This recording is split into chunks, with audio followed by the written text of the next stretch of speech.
हा आहे मुळा आणि ही आहे त्याची पानं जी मी निवडून स्वच्छ धुवून घेतलेली आहेत. आता मी ही चिरून घेते. आज आपण ह्याची भाजी करणार आहोत. आता मी ही भाजी अशी चिरून घेत आहे. बारीक चिरून घ्यायची जरा.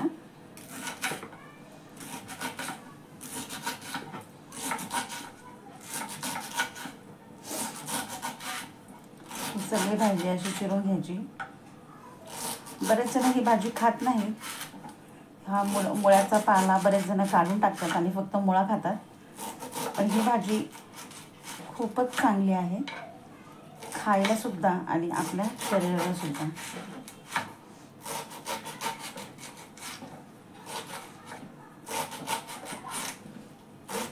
खूपच छान आणि टेस्टी लागते ही भाजी. आमच्या घरात ही सर्वांना खूप आवडते.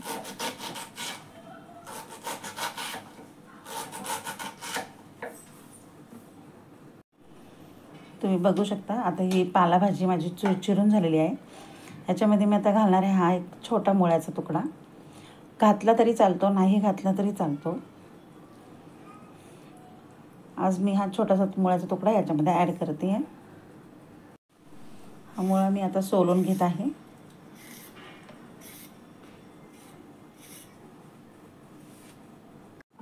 आता हा मुळा आपला सोलून झालेला आहे. आता मी याला चिरून घेत आहे. थोडं बारीक बारीक कांद्यासारखं चिरून घ्यायचं. जसं आपण कांदा चिरतो तसं थोडंसं हे जाड आहे. अगदी कांदा एवढं बारीक नाही, पण थोडंसं बारीक.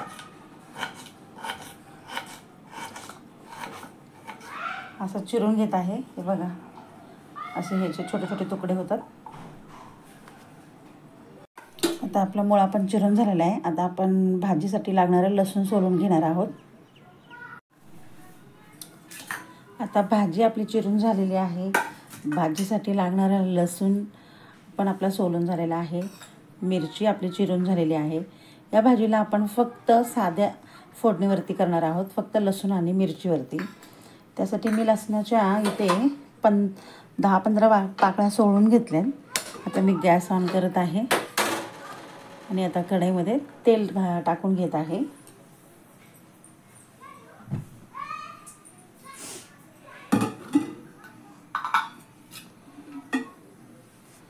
भाजी ही चिरण्याच्या आधी धुतली तर चांगलं असतं. आपण चिरून धुतल्यावर त्याच्यातले जीवनसत्व कमी होतात. त्यामुळे भाजी ही नेहमी आधी धुवून घ्यायची आणि मग चिरून घ्यायची. आता आपण कढईत तेल टाकलेलं आहे 3 पळ्या. हिला किंचितसं तेल थोडंसं जास्त ठेवलं तर अजून छान लागते ही भाजी.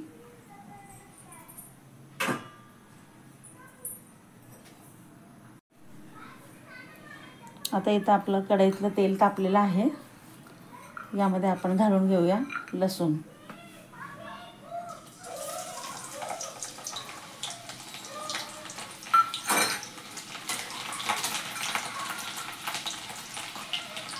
थोडा लसूण भाजला की आपण त्याच्यामध्ये घालूया आता मिरची. मग अगदी सोपी रेसिपी आहे, पण भाजी खूप छान लागते चवीला. तुम्ही एकदा नक्की करून बघा. जे लोक खात नाही आहेत ते पण खायला लागतील. हा तर लसूण आपला भाजलेला आहे. त्याच्यामध्ये आपण मिरची घालून घेऊया.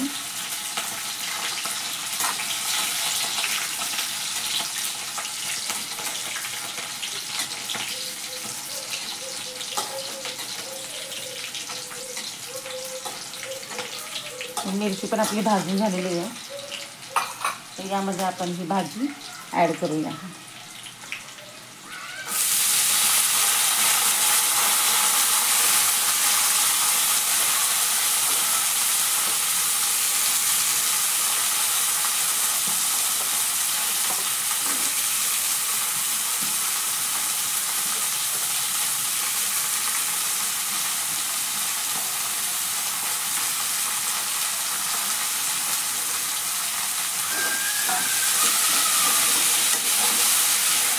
हे असे मिक्स करून घेऊया.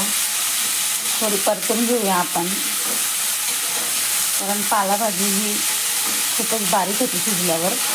त्यामुळे थोडीशी वाफ देऊया वाफेने जराशी ही बारीक झाली की मग आपण याच्यामध्ये मीठ घालूया. आधीच मीठ घातलं तर मग आपली भाजी खारट होऊ शकते. त्यामुळे थोडंशी ही आधी असं तेलावरती परतून घेऊया. जराशी हिला वाफ लागून बारीक झाली की मग आपण मीठ घालू.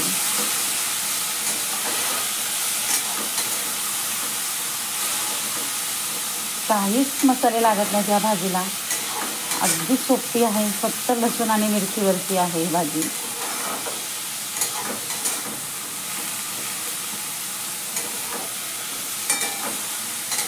तुम्ही एकदा नक्की ट्राय करा आणि मला कमेंटमध्ये सांगा कशी लागली.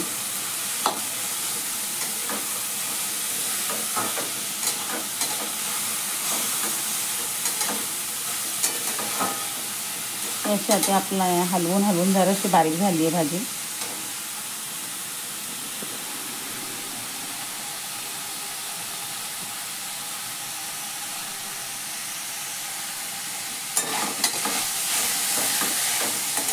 आता आपण याच्यामध्ये मीठ घालूया.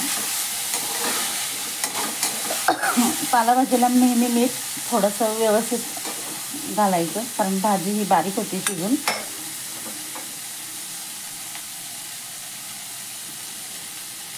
त्यामुळे थोडंसंच मीठ घालायचं. मीठ घातलं की याला पाणी सुटतं आणि अजून भाजी बारीक होते आपली.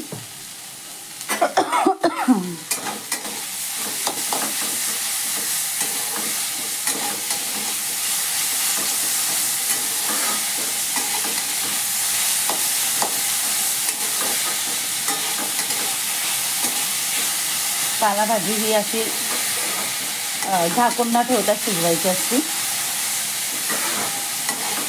आता हे आपलं सगळं मीठ असं मिक्स करून घेऊया.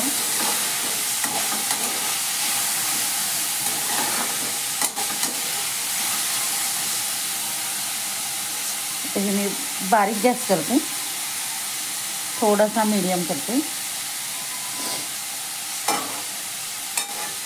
अशी बारीक गॅसवर आता आपण ही शिजवून घेऊया. एक 10 मिनिटात होईल.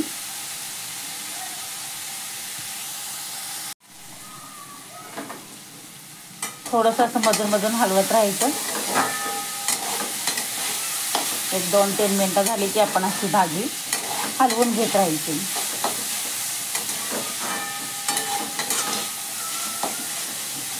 आणि अशी जातं ही बारीक गॅसवरती शिजवून देऊया. आणि झाकून ठेवू नका. झाकली तर भाजीचा रंग बदलतो, काळपट होतो. अशीच उघडी ठेवली तर जरा हिरवीच राहते भाजी.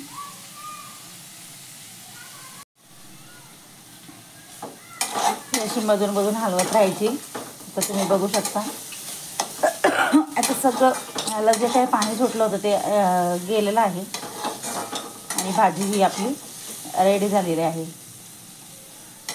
त्याला बघा हे असं तेल दिसतं थोडंफार.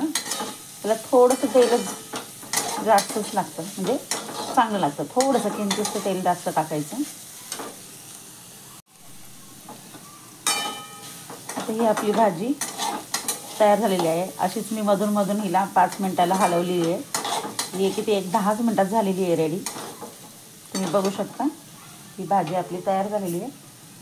हा बघा याच्यातला मुळा पण असं शिजलेला आहे.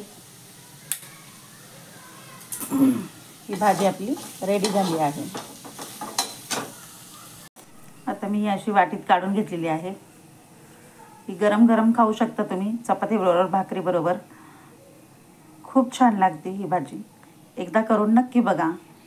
आवडल्यास लाईक करा, सबस्क्राईब करा, शेअर करा. थँक्यू.